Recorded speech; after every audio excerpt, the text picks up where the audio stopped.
Good morning, Joe and the audience. Welcome to Light on Suitability. Welcome back after Easter weekend. Joe was honoring Easter weekend by taking a day off in honor of our Lord and Savior, Jesus Christ. Amen. Okay. Right. I'm not being facetious. He is the way, the truth, and the life. For more than, it's interesting. I'm just going to get off on a tangent, and then I'm going to introduce the topic. But Sure. all these yogis, not yoga like putting yourself into a pretzel yoga. I'm talking yoga of spirituality yoga.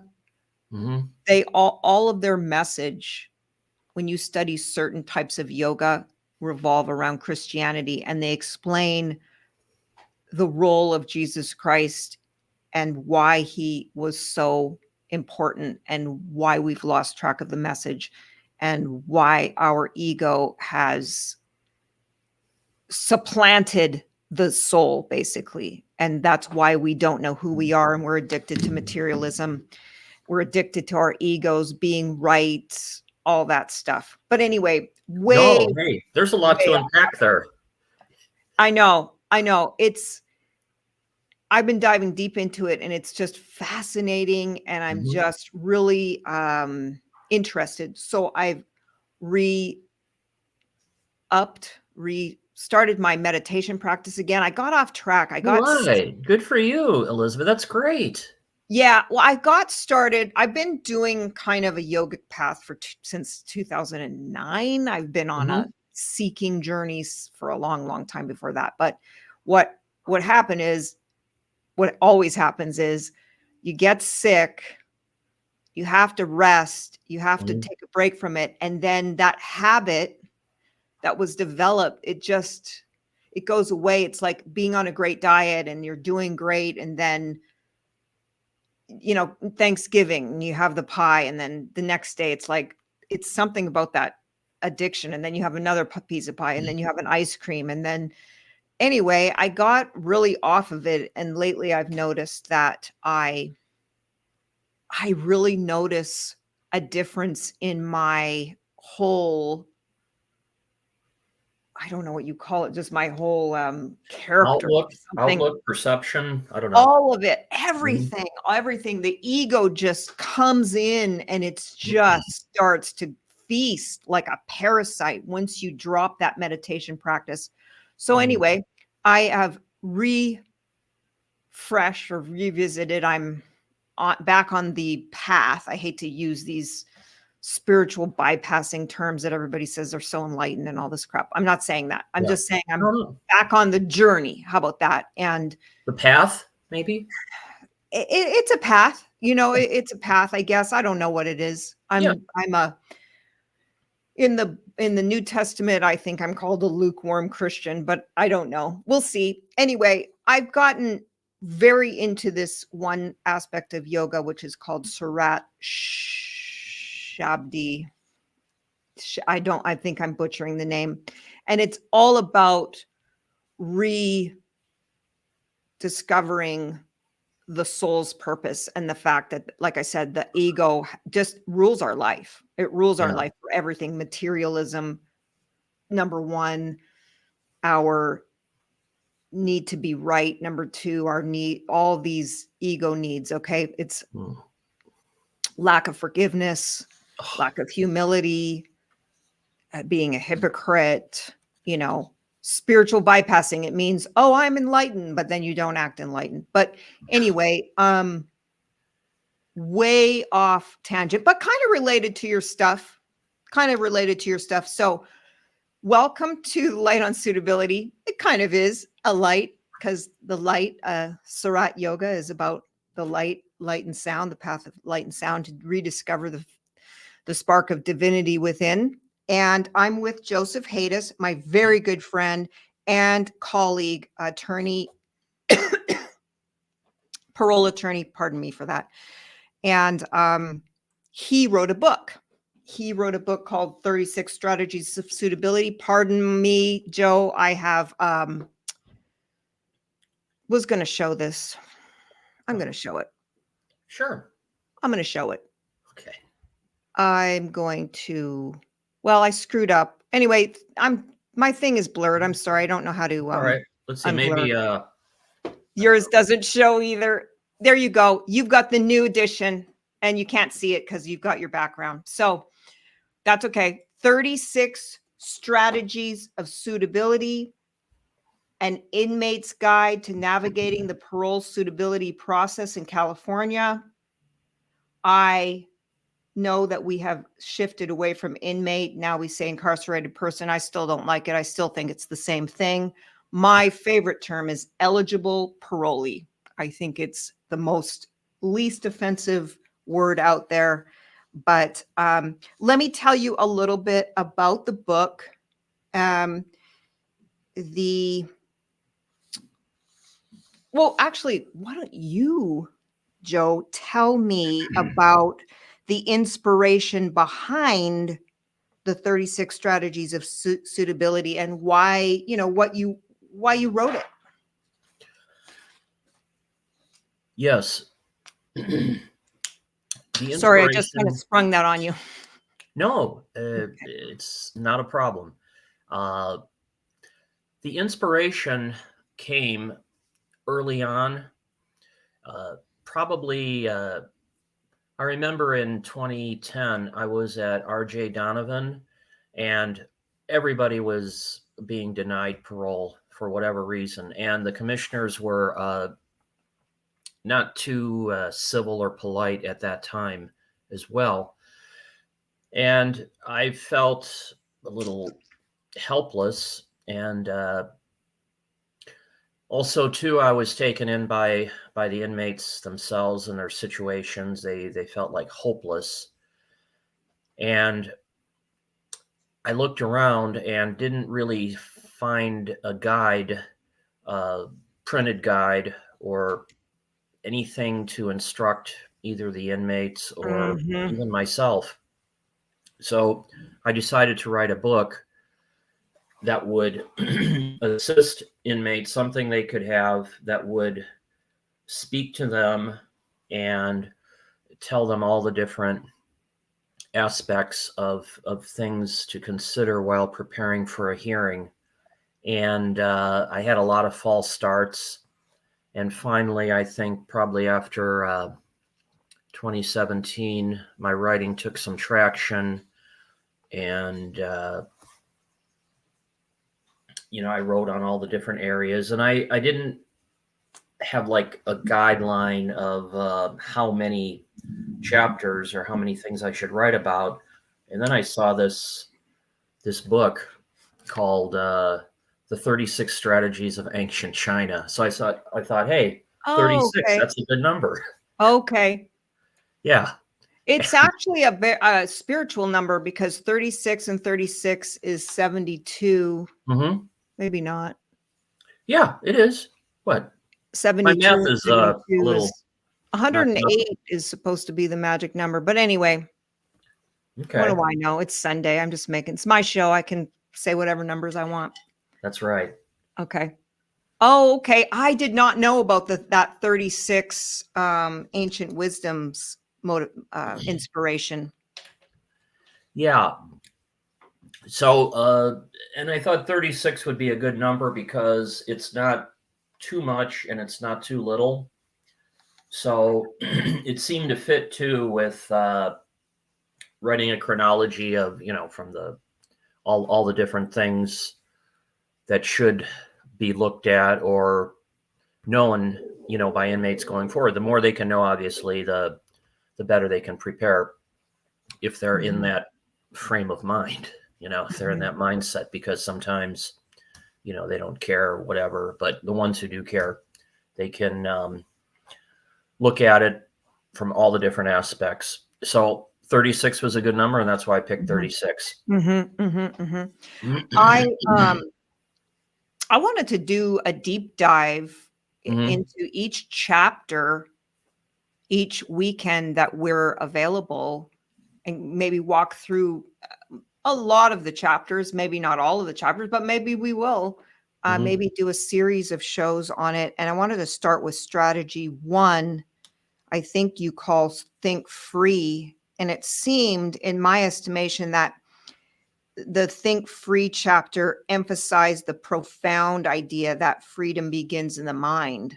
I think is if that encapsulates your idea, and that you urged your reader, ultimately the eligible parolee, to cultivate a freedom consciousness as a foundational step toward personal transformation. And you were talking at the beginning about how they came in as the adolescent and challenged the reader, who is one of our clients, maybe, to break free from that self-imposed limitation or societal brainwashing constraint that hinders personal growth for them. And ultimately, that growth is necessary for becoming suitable, being found suitable, being granted suitable. I thought some of the key concepts were embracing the spirit of freedom, breaking the cycle of defeatism, recognizing and rejecting negative influences was big there, cultivating self-awareness and responsibility, and visualization and goal setting. I thought that it really was a key introduction. And I wondered, why did you start there? Can you elaborate yourself on this thinking free? Why did you pick that as a first step for everybody? I mean, I think it's obviously a good first step, but maybe, someone might have picked a different one. Well, everything starts in the mind. Like if you hold up this pen, it's at first, the concept of it first started in somebody's mind. Everything starts with a thought, and then we manifest it in reality. So when it comes to somebody doing a life term, the change has to start in their mind first, and nobody can make the change for them. They have to make it themselves. And as we know, all the incarcerated people come from, trauma-based lives. They come from their thinking is not what it should be like in what we consider a normal person in civilized society, and they break rules and laws, and Maybe not normal, maybe conforming. There you go. Yes. Very good. Besides, what is normal? Exactly. I don't think, That's what I was thinking. I'm like, yeah. who knows? I guess, am I normal because I go 66 miles an hour? I don't know. Sure.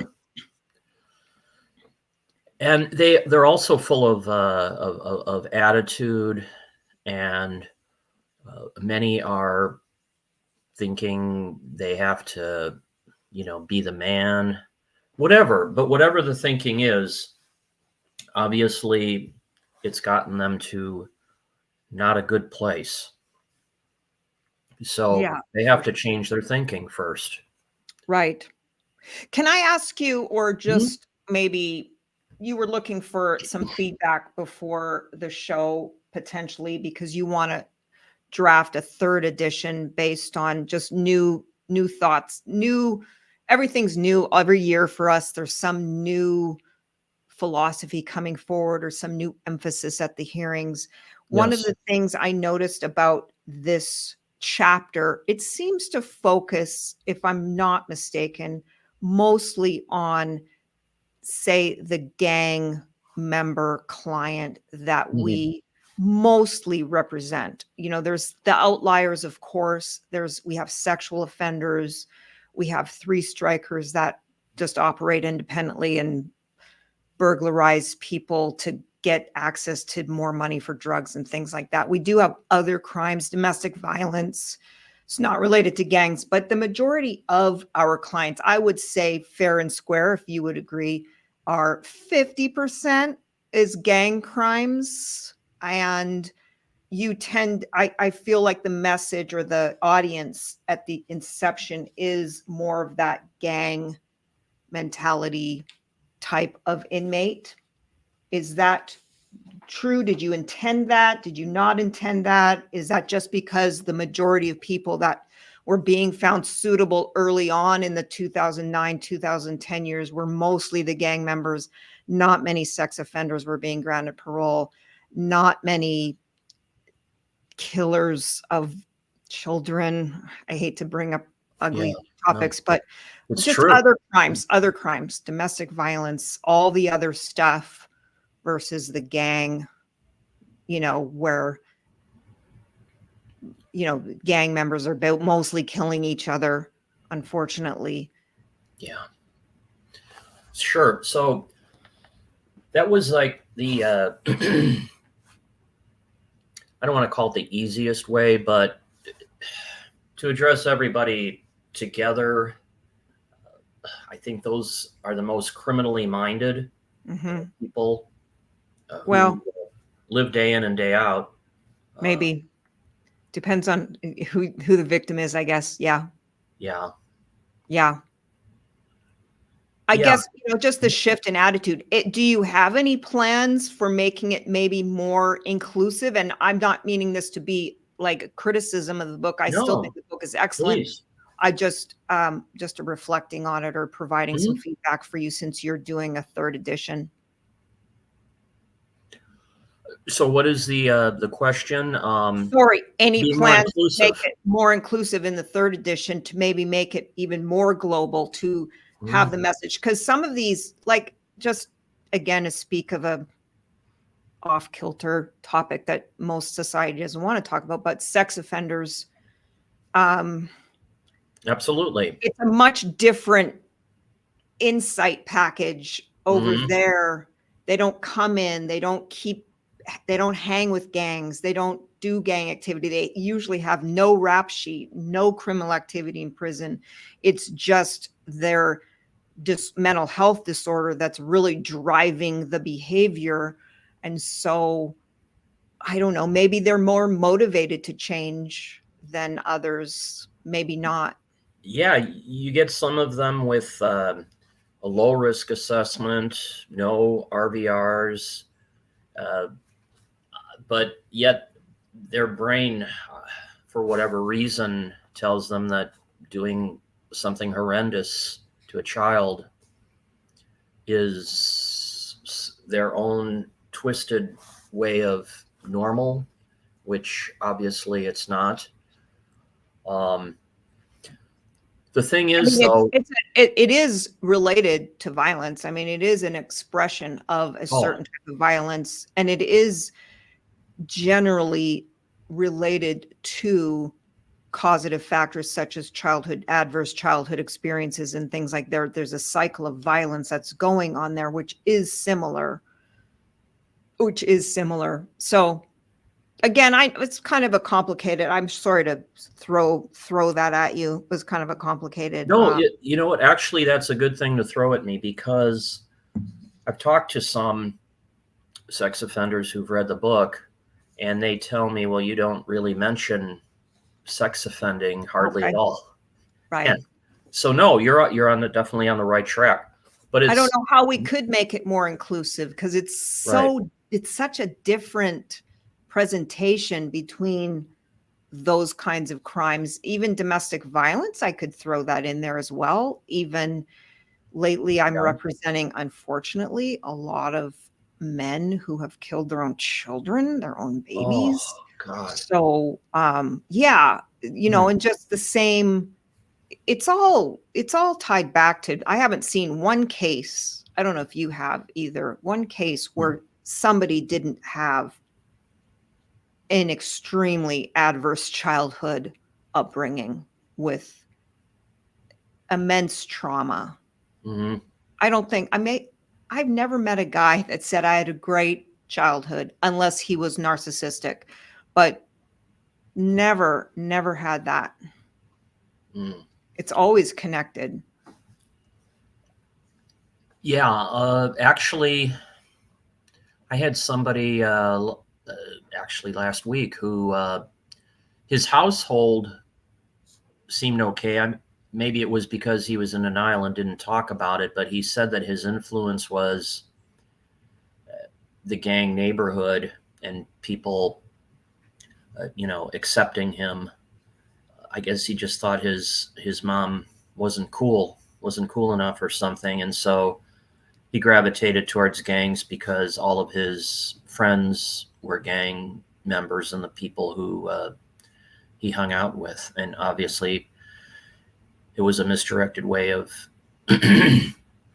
following them and wanting to be accepted and trying to impress them with illegal acts. Yeah. Yeah, for sure. What do you think in terms of, okay, we'll just stick to the group that we're talking about in general, gangs, because you can really, somebody with a sex offense, they are motivated in general to change and to try and get out. They don't have that. They probably, to address the original issue that I raised, is we're not facing so much of that with a sex offender. Usually, if you lead them to water a little bit, they'll go with it. But it can be harder when you come in as a juvenile or under 26. You've got that mindset, then you stay with the gang for years and years and years, and you do things. So what do you think that, are the most common challenges people face when they're trying to think free, as you say? And then how does one go about when you're struggling with that social acceptance? How do you balance that with the need for social acceptance, the pursuit of personal freedom, and to become a conforming individual? Sorry, very compound, very loaded again, but Well, again, it starts inside, the thinking, the motivation. What's going to motivate them to change? They have to be the start. They have to be the answer to their own problem, because nobody knows them or should know them better than themselves. And denial plays a big part, because they're saying, oh, I didn't kill anybody. Why am I in here doing life? So they have to, the motivation must come from within. Nobody can tell them to change. I mean, that would be like talking to that brick wall behind me. They have to feel that change and want to change and be motivated. How do you go about motivating some of your clients that you run into that aren't, or that haven't adopted that think free attitude yet? Well, I just try to inform them of what the authorities, meaning the Board of Parole Hearing, are looking for. And they have to sincerely address those areas. I mean, it can't be pretend. They're not going to go into a hearing and BS their way through. That's impossible today. They have to sincerely change. And by that, I mean they have to get a new default mode of behavior that's different from what brought them to prison. And the only way they can do that is by knowing what they did and why they did it, which they're told all the time, at least in the context of a hearing. So I guess what I'm getting at is they got to change their thinking patterns, their habits, their perceptions of the world. And that's not an easy thing, because a lot of it, especially with the sex offending, I think they've been traumatized at a young age, and at some point it's normalized. So they have to address it themselves and it starts. They didn't get that way all at once, and they're not going to get out of it all at once. It's a process, and I like that. Yeah, it's a process. and hopefully working at it every day. It's like any skill, any habit that you want to change. It's something you have to do one day at a time, and it's by being vigilant in the moment, and that comes from their motivation that they want to change, and that can be it's up to them how fast they want to change and to make it a permanent part of their way of thinking today. And if their change is permanent and it looks permanent, it smells permanent, they can move on. But it's not an easy thing, and it takes time. You know, I like to make the analogy to tuning a piano. Like you have to. It's something that must be worked on. Like tuning a piano. You increase or decrease the tension on that, whatever the key strikes. But it changes. Like you tune it once, but you can't keep it there. Like a couple days later, with shifts in humidity, temperature, whatever, it gets out of line again. So you have to come back soon and like reassess whether you're going to put more tension, less tension on it. And it's a process until you finally get it right. A lot like chiropractic care. Yeah. People go to a chiropractor, they want instant fix, but again, your back is like that as well. It'll go back to what it's used to until it gets a new pattern going in their mind. As one example, I thought sometimes I just give them the easiest thing I can think of.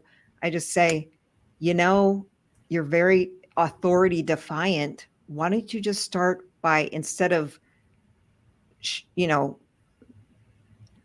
not being rude, but maybe just not being respectful to the officers, not being violative of rules, disrespectful, but just add good morning, officer. Yeah. Just add good morning, officer. Maybe you're not maybe you're carrying on with your friends, but just add the good morning. And then add another thing. And then I tell them, just start going to church. Just start getting a job. Just start going to a class and just say, just start saying, I got it. My mom's just bugging me and I've got to, she wants me to do this thing or whatever. And just slowly, even though you haven't told them goodbye, you're just starting. Even if you don't think free in the moment. That's why I was asking you about the order. Can you think free? Or is it chicken and egg? Or maybe you just have to start going to one class and then you hear something, a seed gets planted and then another seed and then another and another. And I tell them often, one of the 12-step philosophies is take what you need and leave the rest. Like if they start challenging me, but this and but that and but the officer and I say, that's okay. I'm not saying you're wrong. I'm just saying that might not work. So just do something, just take away something. But all these guys, they just get up there and they just talk about this and they just do that and nobody's really changing. I say, yeah, but I bet you during that meeting, there was something that you could take away and add to your positive pile, your think free pile. I don't say that, but just in the conversation today, I just say, just take that, one day at a time works too, and just slowly. I say, if you really want to repel them and have them get away from you without, beating you up and stuff, invite them to the group. You're still in their group, but invite them to come along. And that starts to mentally shift. So little things can maybe say, maybe I can pull this off instead of this hopeless, like you said in the book, life is life. It's not, it's life is life if you don't think free, I think is what you're saying. So, um, surround yourself, find someone who's on the path, talk to that old gangster that kind of stepped away for whatever reasons. Maybe they were exploitive reasons, maybe they weren't, and get those positive relationships going as well. What you're saying has a lot of merit. I've talked to inmates who, incarcerated persons who said at first they were only going to groups to get the chrono, but then once they got into it, they liked it and it actually helped them. And so they continued and they started a program. I think it's different for everybody. Some people tell me, when my mom was dying, I told her that I was going to change and I'd be good. And that's their aha moment or their turning point, whatever you want to call it. Right. And that all goes to the motivation that comes from within. It doesn't happen. It doesn't happen immediately for some. Others, there's some event like that, a passing of somebody close, and that really makes them look at themselves and think and say, hey, you know what I've been doing so far hasn't worked, so I got to do this. And then they start their change. Right. Yeah, it's very it is a journey. It's not I'm changed and then okay, I want to be free. Okay, but now the work begins, which is fine, but you've got to start somewhere. And if you don't get that mindset, you're putting it off and putting it off and putting it off. What kind of has this principle of thinking free influenced your own personal or professional life at all? In not saying you're obviously free, but any of the philosophies. I mean, you have Albert Einstein quote and things like that. Sure. Well, it came from, the book, I don't know if you've ever heard the self-help book called The Master Key. It's like one of the first self-help books ever written. And it starts right off at the beginning about whatever you want to become, whatever goal you have, to first get that mindset. So the whole thing about getting out of prison is you want to be free. So that's where I tell them to think free, because I think first you got to become free in the mind. And then that will lead you in the direction of everything you need to do to become that free person. I mean, there's so many people that aren't in prison that are living in a prison. That's right. And they have to free themselves too. So, I mean, alcoholism and any addiction of any kind is a prison.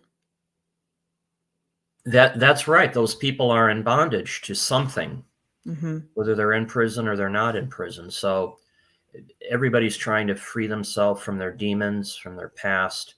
That's and right. It includes people in institutions and people outside of institutions. Yeah. It's Like a one of the mindset. best things I ever did was stop drinking. Oh, Huge. good for you. I loved it. I thought I loved drinking, of course, because I was when you're an addict, I love it and I'm a good drinker, but I really wasn't a good drinker. Nobody's a good drinker. And it was so damaging in so many different ways. And it just, again, going back to looping around your ego, which is edging God out, EGO, edging God out. there. We You think go. I love it. Yeah. I love that. Edging God out for sure. I mean, that I call it Satan's frequency, and I think it's Satan's elixir. You just drink that and you're just on your ego path, edging God out. And I loved it. And that was my, personal prison at the time. Not that I don't have others, but very powerful transformational thing to do. Your mind is so clear, and you looking back, I lost so Yeah. many opportunities. I mean, did I have fun? Yes, I did. I had a lot of fun, but I had a lot of like, wow, what is this about? This is just, I'm doing nothing with my life. Now I do too many things, but that was very transformational for sure. Any Wow. other, so you're Elizabeth, working, thank you for sharing that. I didn't know that about you, and oh, that had okay. to be such a time in your life, and to get past that and to move on Mhm. couldn't have been easy. And it might be It something you're still dealing with, possibly.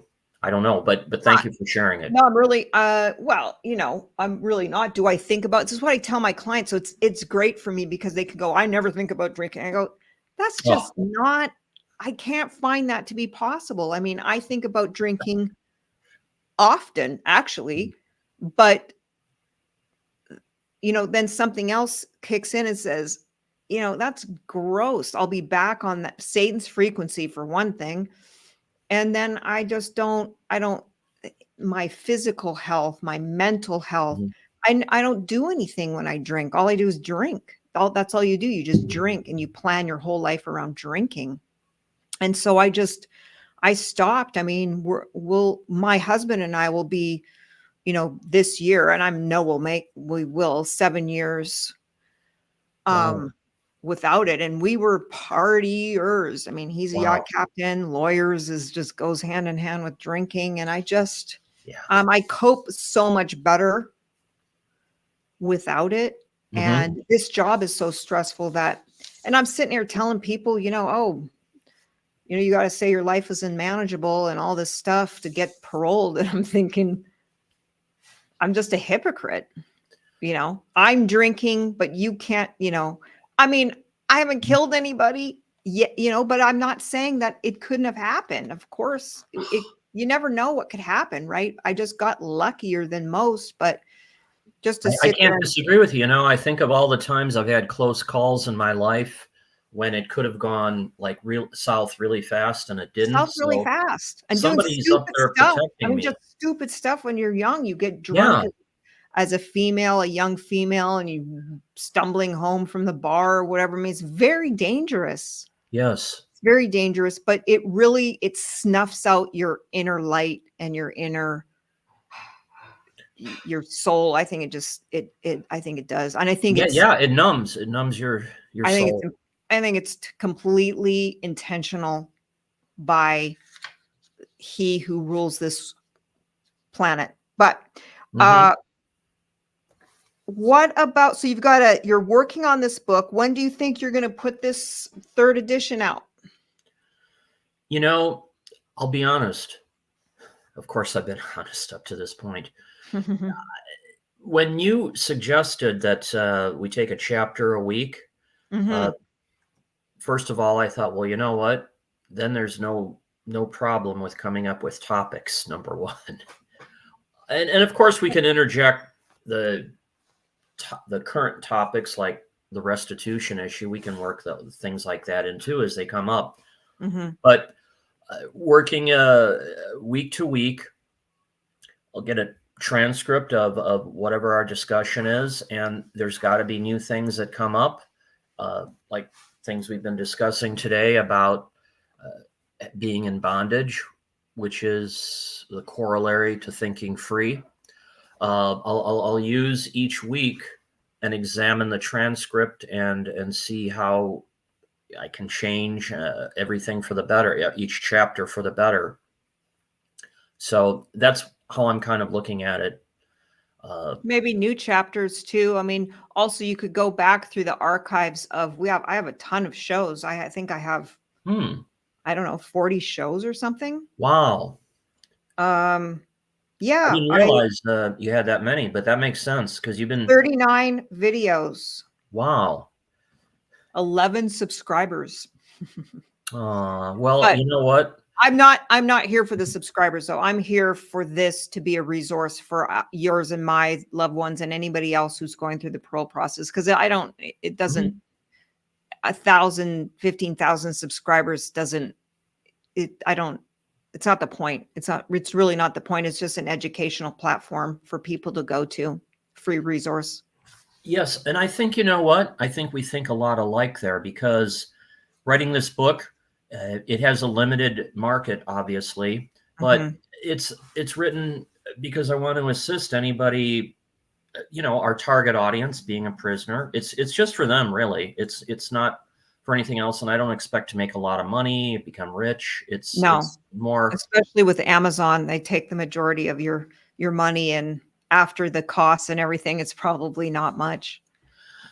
But, yeah. you might have a wider audience, because we have a listener from the Midwest, and Mhm. she was explaining how a lot of these concepts overlap. A lot of states have similar life or parole hearings. Some are more, back in the Stone Age. Some are more progressive, like California. Some are in Yes. the middle. So some of these concepts may overlap, may require a bit of research, but Yeah, yeah, maybe. and like things like the structured decision-making framework, it came from Canada. And then I know, also states like Ohio, I'm from there, so I've looked at their Mhm. parole situation, and they have hearings like we do in California, Okay. and it's roughly similar. Not everything is, but it kind of lines up in some ways with Yeah. California. Yeah, for sure. For sure. So the next chapter, Joe, is what is it?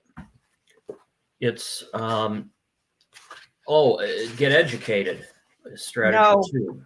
don't do what you did in the past Thank you. and expect different results. That's right. Strategy 2. In other words, to keep on doing the same things, you're just going to be stuck in mud. It's going to All be right. quicksand. So we're probably going to be back next week with that chapter. Great. And I like these little bite-sized chapters. I mean, it's a very short chapter, but I think it's Mhm. probably a good discussion to have for all of us, Yes. you know, doing the Great. same thing over and over again, expecting a different result. Einstein, maybe you love Einstein.